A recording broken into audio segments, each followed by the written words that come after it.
Fala pessoal, tudo bem? Tudo tranquilo? E na paz com vocês? Como é que estão as coisas por aí? Bom, hoje a gente vai ver aqui um item curioso que eu já tinha separado para falar com vocês há mais ou menos um ano, né? Faz mês novembro, né? A matéria é de 2022 de novembro do site hardware.com.br. O dia que a Sega lançou uma TV com o Dreamcast embutido. É uma coisa que eu não vejo muito, procurei algum tipo de conteúdo no Brasil. Não tem, os que tem são referências igual eu tô fazendo aqui, né? Comentando algum vídeo e tal. E eu acho que é meio óbvio, né? Eu sei talvez o porquê. Se o Dreamcast já era caro naquela época, imagina uma televisão com um Dreamcast, né? Então era coisa que aqui no Brasil realmente só para magnata, só para milionário, filho de milionário, estaria longe aí da possibilidade de boa parte de nós, meros mortais. Mas tá aí esse conceito, essa televisão meio robótica, né? Nessa cor azul, não teve outras cores, pelo que eu pesquisei, se eu tiver errado podem me corrigir, mas só teve esse aí, um modelo azul.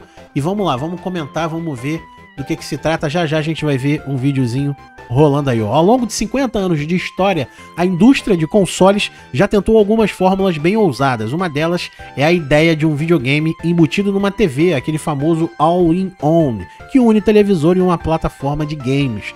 Esse conceito é bem antigo, a ideia é bilionária nesse sentido, surgiu em 1972, olha só, né? Eu pensei que era dos anos 80, mas vem bem antes disso, com a Magnavox, que lançou o TV Model 4305. Eu já tinha até deixado ela separada aqui para a gente poder ver e comentar.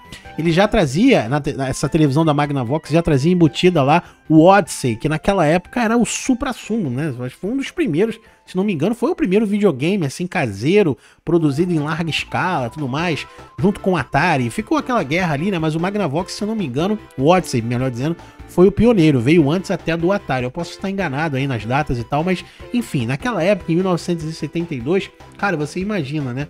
Pra gente, hoje em dia, é uma velharia, um item aí de museu e tal. Eu, particularmente, acho bonito. Eu sou muito fã dessas TVs de tubo, dessas TVs de madeira, porque eu sou nostálgico, eu olho isso, já me lembro automaticamente da minha infância, tudo. Era muito comum nas casas que a gente ia, né? Principalmente dos nossos avós, pessoas mais velhas, tinham essa televisão com aquela caixa de madeira da antiga e falida aí Telefunk, né? Falida não, que eu acho que ainda tá nativa. Mas é isso, né? Então, esse foi o embrião, foi a ideia embrionária aí da Magnavox nos anos 70, né? Esse modelo aí.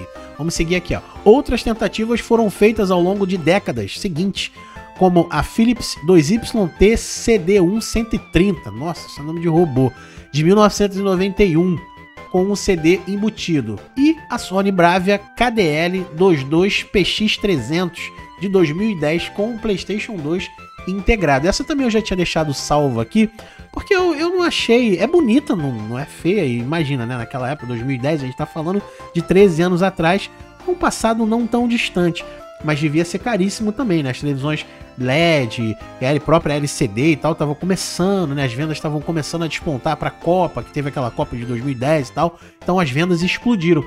Eu não acho esse um conceito de all-in-one, embora seja integrado ali, é totalmente diferente do próprio Magnavox que a gente acabou de ver ali agora com o Odyssey e do que a gente vai ver já já, que é o Dreamcast, né? Tá integrado, né? O Play 2 ali tá funcionando como se fosse uma base e a televisão tá encaixada ali com os fios conectados. Não deixa de ser bonito, é um item muito interessante, talvez poupe ali aquela quantidade de fios e tal, que já tá integrado, você botava ali o DVD, o jogo, o joystick e já era. Mas não é bem esse conceito, é bonito, é interessante, mas não, para mim, na minha opinião, não é o conceito de all-in-one, embora seja interessantíssimo sim, sem dúvida nenhuma, né? Eles falam ali do design e tudo mais. Agora sim a gente vai entrar no tocante aqui ao vídeo, né? Batizado de Drivers 2000 Series CX1 Dreamcast. Olha o nome, eles tinham essa mania, né? Nos anos 80 e 90 de batizar as coisas com nomes grandes. Drivers 2000 Series CX1 Dreamcast. Nada mais, nada menos do que um Dreamcast totalmente funcional e integrado a uma televisão, uma TV CRT, a famosa TV de tubo, 14 polegadas. Vamos relembrar a história desse modelo que virou um item raríssimo. Então, como eu falei, se hoje em dia é raríssimo, naquela época não era raro porque estava sendo fabricado, mas devia ser caríssimo, né? Algo realmente que eu não vi. Procurei alguns conteúdos aqui no Brasil. Quem tem ou é colecionador que comprou agora, deve ter pago uma grana boa, porque na época realmente era algo fora dos nossos padrões, né? Depois a gente pode até pesquisar o preço. O Japão e suas particularidades. O mercado japonês é singular em diversos aspectos, culinária e tudo mais, e as empresas que nós gostamos de fato vêm de lá. Isso é uma questão até meio óbvia, né? Pelo menos pra gente que gosta de videogame, todas as grandes empresas vieram de lá. Sega, Nintendo, Sony, acho que só a Microsoft que não é de lá, né? Mas as grandes corporações do mundo dos games vieram de lá. E a Atari também, se não me engano, é americana. O Driver 2000 Series CX1, né, que é esse aí que a gente está vendo do Dreamcast, é um desses produtos direcionado ao mercado japonês. A ideia partiu de uma colaboração entre a CSK, a Sega e a Fuji Television Network. Anunciado em março de 2000, o produto chegou praticamente 2 anos após o lançamento do Dreamcast, console que divide opiniões até hoje e que sucumbiu perante o PlayStation 2. Então, o Dreamcast foi lançado, o que? 98, vamos dizer assim? Né? Chegou, se esse aí, o CX1 aí, esse integrado, lançou em 2000, então o Dreamcast foi lançado oficialmente em 1998. Enfrentar a Sony com o seu PlayStation era uma batalha que a Sega não conseguia manter por muito tempo. Peter Moore, que era o cabeça ali da Sega na América, concluiu o raciocínio na seguinte linha: vendíamos 50 mil unidades por dia, depois 60 e depois 100. Mas não seria o bastante para aguentar o lançamento do Play 2. Era um grande jogo de apostas. A Sega podia optar por continuar despejando dinheiro no mercado e ir à falência, ou parar, e foi o que eles decidiram fazer, e seguir vivos aí para lutar um outro dia. O Dreamcast saiu de linha em março do ano 2001, né? Então pouco tempo depois teve uma sobrevida realmente muito curta. Eu nunca joguei Dreamcast, já vi na feira, já vi vendendo, já vi na casa de amigos, mas nunca joguei, nunca nem peguei no controle, nunca tive essa sensação, embora ache o videogame muito bonito, muito interessante. Não me traz nostalgia, porque nessa época eu já estava vivendo outra fase da minha vida, não jogava muito, mas é sim um console muito interessante que tem uma legião gigantesca de fãs, né? E é um protótipo interessante. Eu particularmente acho feio, talvez feio para os nossos padrões hoje de tecnologia, de conceito de design e tudo mais, mas você imagina isso naquela época, né? Ele já trazia, de fato, tudo integrado. Foi como eu comentei naquela questão ali da Sony Bravia lá, que trazia o Play 2. Aqui, de fato, é um all-in-one, né? A gente, obviamente, tem os periféricos ligados ali do lado de fora, o leitor de teclado, leitor de... ali provavelmente deve ser um MD, alguma coisa do gênero, e o joystick. Óbvio que você tinha que ter essas ligações externas, né? Mas o videogame já vinha embutido dentro da televisão. Cara, isso devia ser sensacional, né? Vamos dar uma pesquisada no preço, só de curiosidade? Tá, até aqui na matéria mesmo eu não tinha visto, ó. Como salientava um anúncio da chegada do dispositivo, o Driver 2000 CX1, que é esse aí, possui uma televisão de 14 polegadas, uma câmera digital, olha isso, cara, uma câmera digital, e até mesmo um teclado que poderia ser conectado na parte inferior da tela. As vendas começaram 2 meses após o anúncio, mais exatamente no dia 21 de abril de 2000. O preço, 88.888 ienes, que é a moeda do Japão, né? 89 mil ienes, vamos arredondar aqui. Aproximadamente 830 doletas.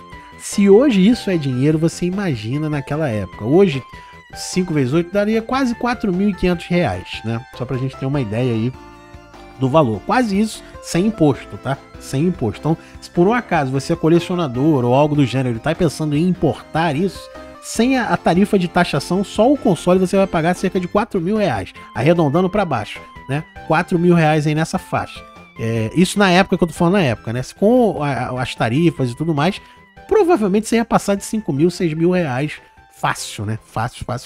Hoje em dia eu nem sei, cara. Hoje em dia não dá nem pra calcular, porque o imposto vai praticamente dobrar o valor, então separe aí no mínimo 10, 15 mil reais pra começar a brincadeira.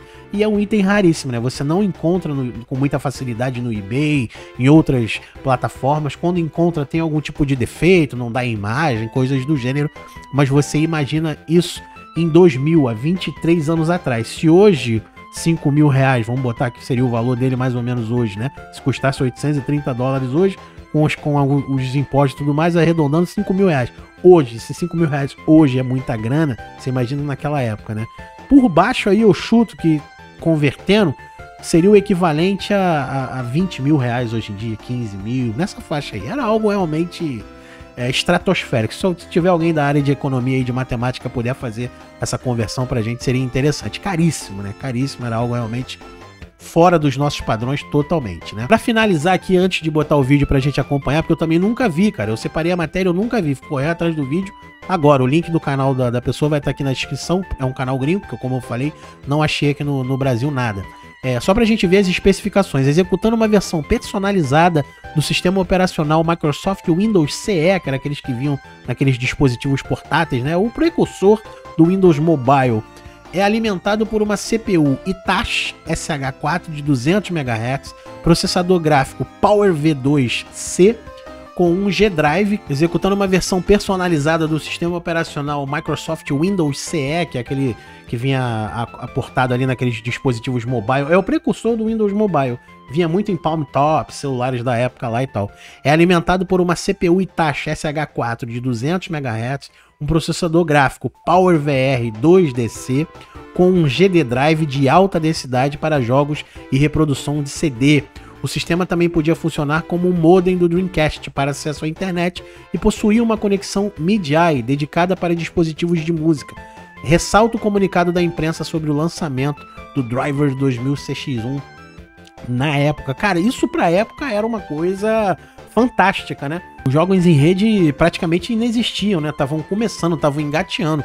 Muitos dos consoles e de outras tecnologias usavam um modem ali integrado e tal, de conexão de escada. Era uma coisa realmente bem embrionária, bem inicial, mas pra época era algo assim fora da normalidade. Era algo que pra gente hoje equivaleria aí ao Play 5 sem sombra de dúvida, né? Em matéria de comparação, não de hardware, nada disso, estou dizendo em matéria de importância de ser o suprassumo, né? Ele veio realmente para tentar barrar, aniquilar um pouco o sucesso do Play 2. Não conseguiu porque era caríssimo, né? O Play 2 conseguia ter um preço de venda razoavelmente barato para os padrões da época e tudo mais, e óbvio, claro, evidente, a pirataria do Play 2 difundiu a venda de consoles no mundo todo. Então dizem que a Sony meio que por baixo dos panos ali subsidiou muitas empresas de desenvolvimento de jogos, segurou ali um pouco das perdas porque ela lucrava absurdos com a venda do console do PlayStation 2.